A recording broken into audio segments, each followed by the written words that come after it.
that you're back. Congratulations, by the way, on a very successful world tour. We're just curious kung sa naman yung mga experience niyo. How's everything? We had a world tour kasi it was the first time that we were in a tour bus. Sobrang saya. Tapos bakit kami ganun. And now that we're back, I'm so happy because we are filled in a place that's really full of support and good energy.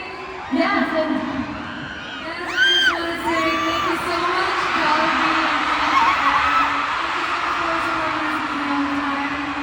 And thank you so much, Glow!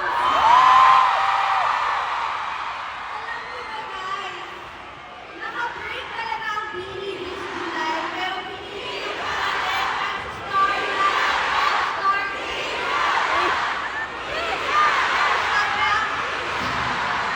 Actually, gusto natin sabihin yung yung sagot nila guys, I'm so sorry. Hindi natin sila pwede mag-isa makita. Dahil like I said, naka-break yung sila dapat ngayong July. Pero again, dahil mahal na mahal nila,